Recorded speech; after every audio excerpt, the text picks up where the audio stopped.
হেরে যাওয়া ম্যাচটাও যিনি জিতিয়ে দিতে পারেন তিনি ডেভিড মিলার। প্রজন্মের অন্যতম সেরা ফিনিশার তিনি। দক্ষিণ আফ্রিকার মিডল অর্ডারের সবচেয়ে বড় ভরসা তিনি। ভারত হোক বা অস্ট্রেলিয়া, মিলার একবার টিকে গেলে প্রতিপক্ষকে পাটিসাপটা পিঠা বানিয়ে ফেলেন। কথায় আছে মিলারের ব্যাটে বলে হলে বল খুঁজতে হয় মাঠের বাইরে। ফ্রন্ট ফুট ও ব্যাক ফুট উভয় জায়গাতে দুর্বল না থাকায় যে কোনো জায়গায় বল মারছাড়া করতে পারেন। তার ব্যাটসুইং এতটাই তীক্ষ্ণ, টাইমিংয়ে কোনো হেরফের হয় না। বয়সের সাথে সাথে ক্রিকেটাররা ফর্ম হারালেও মিলারের বেলায় ঘটেছে একেবারে উল্টো। সময়ের সাথে তার ব্যাটটাও চড়া হয়েছে, পারফরমেন্সের ধারও বেড়েছে। শুধু সাদা বলের ক্রিকেট খেলেই যে গ্রেট হওয়া যায়, মিলার সেটা প্রমাণ করেছেন। তার শক্তির জায়গা সংক্ষিপ্ত ফরম্যাটের ক্রিকেটে, খেলেন অনেকটা ফিনিশারের ভূমিকায়। তবে মিলারের ভূমিকাটা পাল্টে যায় ম্যাচের গতিবিধি অনুযায়ী। নিজেকে গুটিয়ে রেখে কখনো কখনো তিনি দলের হাল ধরেন, আবার সময় মতো গতি সঞ্চার করে রানের বন্যা বইয়ে দিতে জানেন। এই গুণটাই তাকে বিশ্বসেরাদের কাতারে পৌঁছে দিয়েছে। তবে এত কিছুর পরও মিলারের কপালটা ভীষণ খারাপ। টি-20 বিশ্বকাপের ফাইনাল হোক বা ওয়ানডে বিশ্বকাপের সেমিফাইনাল, সবসময় ট্র্যাজিক হিরো হয়ে থেকে যেতে হয় মিলারকে। ১৭ রান করেও হারের দুঃখ বয়ে বেড়াতে হয় তাকে। টেস্ট চ্যাম্পিয়নশিপ জেতার মাধ্যমে সাউথ আফ্রিকা দীর্ঘদিন পর একটি আইসিসি ট্রফি জিতেছে। তবে সে দলটাতেও মিলার ছিলেন না, কারণ তিনি টেস্ট দলের সদস্যই নন।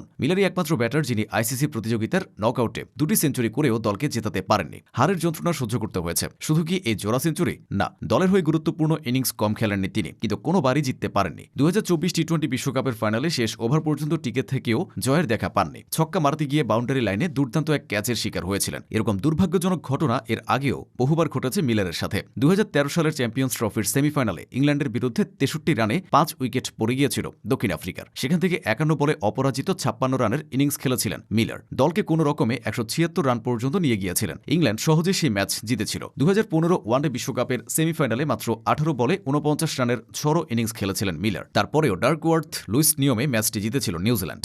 সেই নিউজিল্যান্ডের কাছে 2025 চ্যাম্পিয়ন্স ট্রফির সেমিফাইনালে আরও একবার স্বপ্নভঙ্গ হয় মিলারের। কিউইদের দেয়া 363 রানের লক্ষ্যে খেলতে নামা প্রোটিয়াদের ব্যাটিং লাইন আপ অনেকটা একাই টেনে নিয়ে যান তিনি। প্রায় 67 বলে সেঞ্চুরি, যা চ্যাম্পিয়ন ট্রফির ইতিহাসে অন্যতম। এরপরও মিলার জয়ের দেখা পাননি। দলসহ ছিটকে পড়েছিলেন টুর্নামেন্ট থেকে। ডেভিড মিলারের আন্তর্জাতিক ক্রিকেটটা শুরু হয় 2010 সালে ওয়েস্ট ইন্ডিজের বিপক্ষে টি-20 দিয়ে। এরপর থেকে গত 15-16 বছরে তিনি 137টি টি-20 খেলেছেন, প্রায় 3000 রান করেছেন। এই ফরম্যাটে তার ব্যাটিং গড় প্রায় 35, স্ট্রাইক রেট 140+। আন্তর্জাতিক টি-20-র ইতিহাসে দ্রুততম সেঞ্চুরিটাও মিলারের। 2017 সালে তিনি বাংলাদেশের বিপক্ষে মাত্র 35 বলে সেঞ্চুরি করেছিলেন। ওয়ানডেতেও 178 ম্যাচ খেলা মিলার 40+ ব্যাটিং গড় ও 100+ স্ট্রাইক রেট ধরে রেখেছেন, যা এক কথায় অবিশ্বাস্য। কিন্তু এগুলো তো শুধু পরিসংখ্যান। এখানে লেখা থাকবে না একজন ক্রিকেটারের ভেতরের কষ্ট, প্রতিযোগিতা থেকে ছিটকে যাওয়ার দুঃখ।